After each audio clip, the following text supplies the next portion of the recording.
9 out of 10 passengers leave money on the table before they even reach the gangway, and most of them never find out.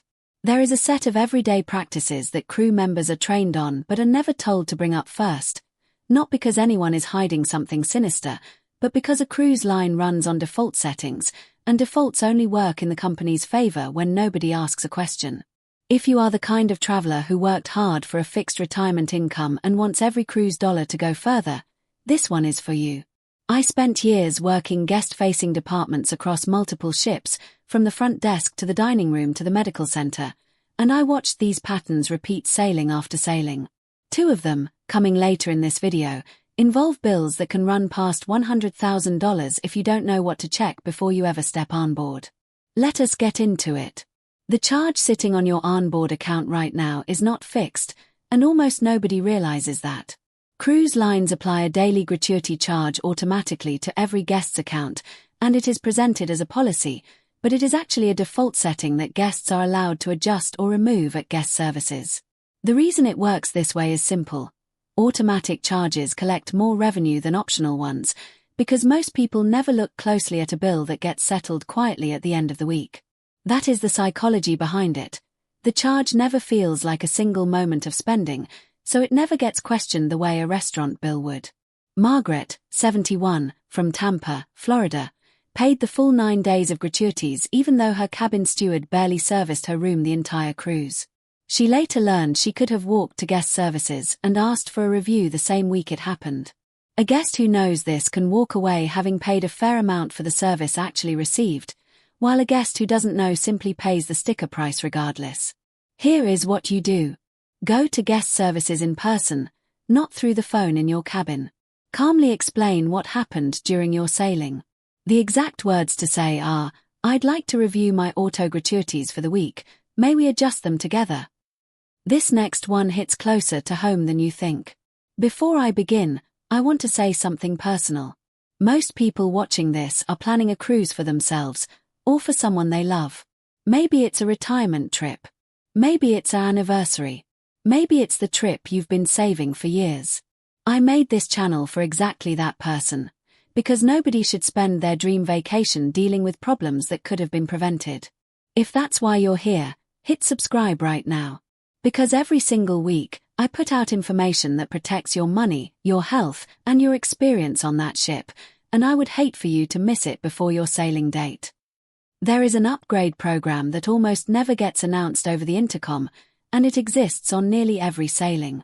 Cabins go unsold right up until departure, and rather than let that inventory sit empty, cruise lines offer steep, quiet upgrades to guests who ask directly. But the offer is never broadcast, because broadcasting it would undercut the guests who paid full upgrade pricing weeks earlier. The psychology here works against you unless you interrupt it. Most passengers assume their cabin category is locked the moment they book, so the idea of asking again at check-in never even crosses their mind. Robert, 68, from Manchester, United Kingdom, moved from an inside cabin to a balcony for just $150 by asking at the front desk on embarkation day, instead of paying the $800 upgrade fee listed months earlier in his cruise line's app. A guest who asks might pay $150 for a view that another guest paid $800 for through the standard channel. Here is what you do. Contact reservations a few weeks before your sailing, and ask again at the front desk the moment you check in. The exact words to say are, "Is there a cabin upgrade program available for guarantee bookings on this sailing?" Now here is where most people get completely blindsided. The app on your phone says the specialty restaurant is fully booked, and that is not always true.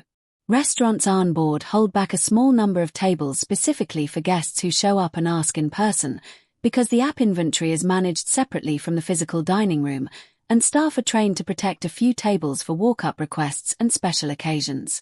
This exists for a practical reason. Overbooking through the app happens constantly, and the restaurant needs flexibility to seat loyal guests and handle cancellations without turning people away at the door. The psychology that keeps this hidden is simple. Once a screen tells you something is unavailable, almost nobody thinks to question a screen. Denise, 66, from Lyon, France, was told by the app that no tables remained for her anniversary dinner. So she walked to the restaurant directly on embarkation day and asked the host in person, and a table appeared. A guest who only checks the app accepts fully booked as final, while a guest who walks over and asks often does not. Here is what you do. Skip the app for anything that matters to you and walk to the restaurant directly on embarkation day. The exact words to say are, do you hold back any tables for guests who ask in person on embarkation day? What comes next is the one that former insiders told me they were most uncomfortable sharing. If you are realizing how much of this you did not know before today, do me a favor and hit that like button right now. It takes 1 second and it helps get this information in front of other people who need to see it before their next sailing. Now, the next 3 secrets are the ones that took the most convincing to get former insiders to talk about. Let us keep going. The photo package advertised for $180 is rarely the price anyone actually pays on the last day.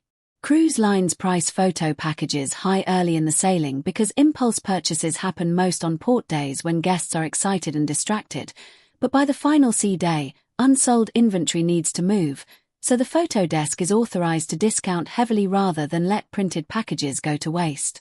The reason this stays quiet is that early full-price sales fund the department's targets, while late discounts are treated as a clearance the desk is not required to advertise. Carl, 70, from Munich, Germany, walked up on the last sea day and paid $30 for the exact same package that had been priced at $180 all week.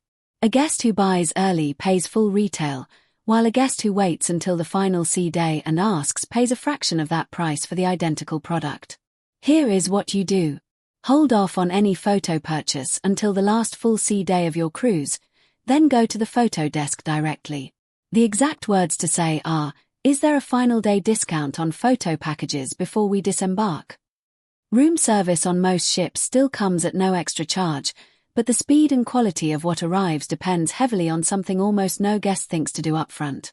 Crew working room service are juggling dozens of orders across a long ship at once, and orders from cabins known for tipping in cash at delivery tend to move up the queue on the next round, because that immediate gesture registers differently than a tip added days later to a final bill.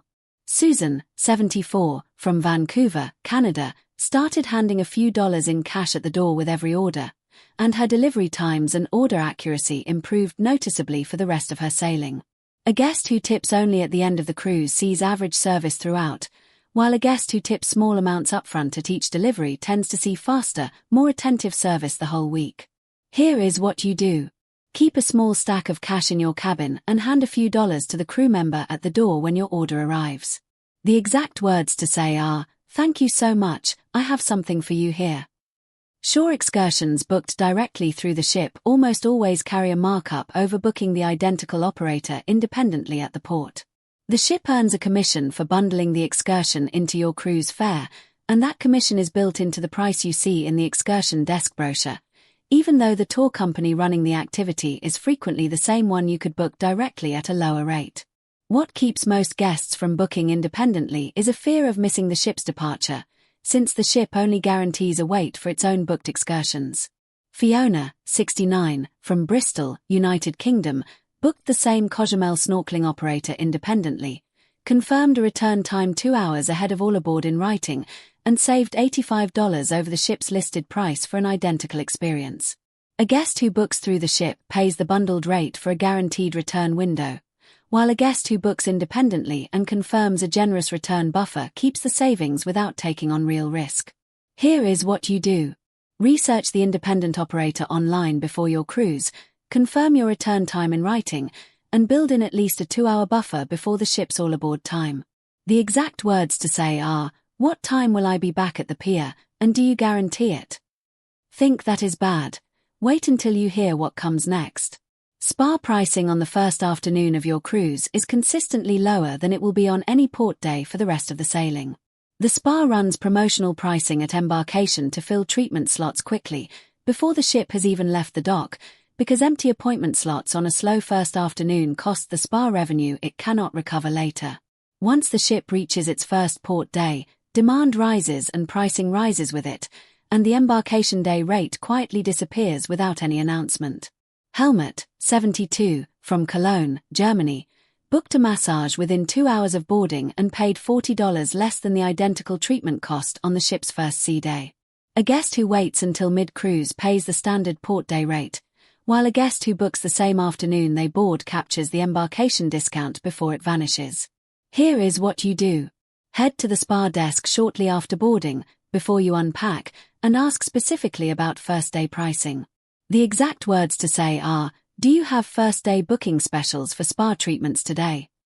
Casino comps are never handed out automatically, no matter how much you play, and that surprises most guests who assume the system tracks and rewards them without any action on their part.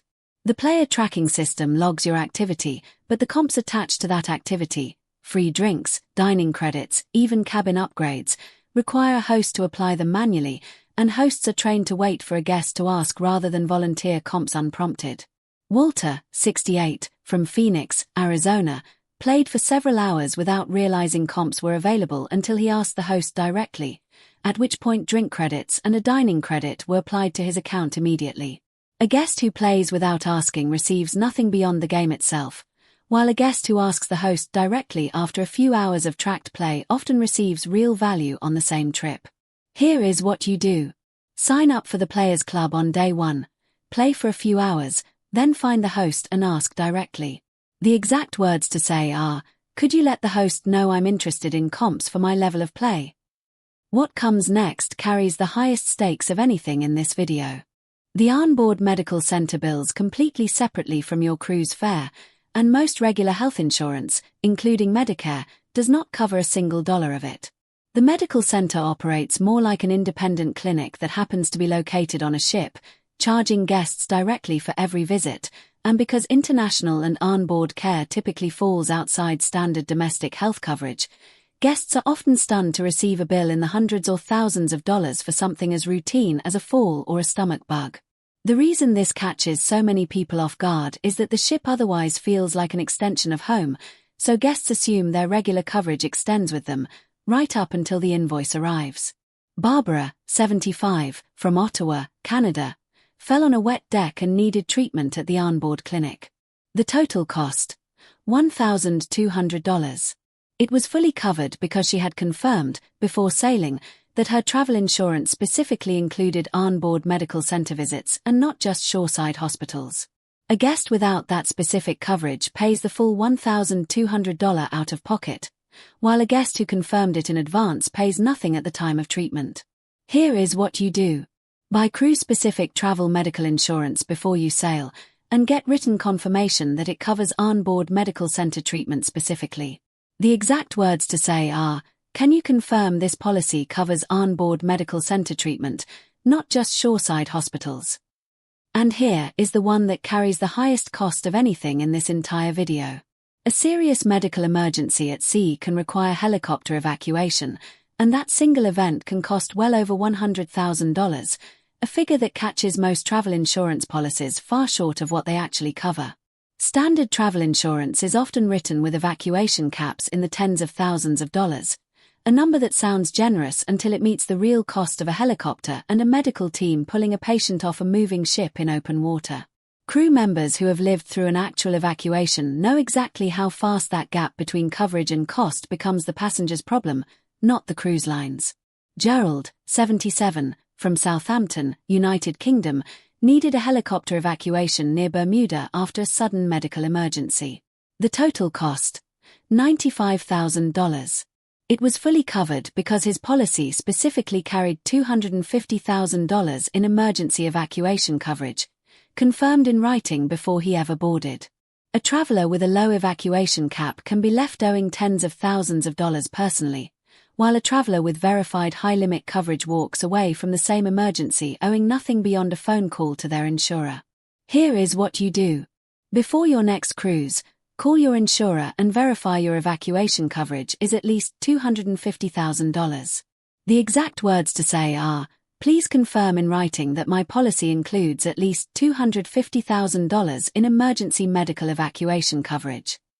You now hold 10 specific, practical facts that most passengers never learn directly from the cruise line, the kind of details that used to live only behind a crew member's counter. That knowledge changes who you are on your next sailing, not a passenger who simply follows the printed daily schedule, but a traveler who knows how to work with the systems already built into the ship. The passenger who never asks pays the posted price and carries the standard risk on every single one of these 10 points, while the passenger who knows what to ask for adjusts their charges, negotiates their upgrades, and protects their coverage before any of it becomes a problem. None of this costs you anything beyond the willingness to ask a calm, direct question at the right counter, at the right moment, in the right tone. On the next video, we go inside the exact cabin locations crew members avoid booking for themselves, and why that matters far more for your comfort, your sleep, and your resale value than any brochure will ever tell you.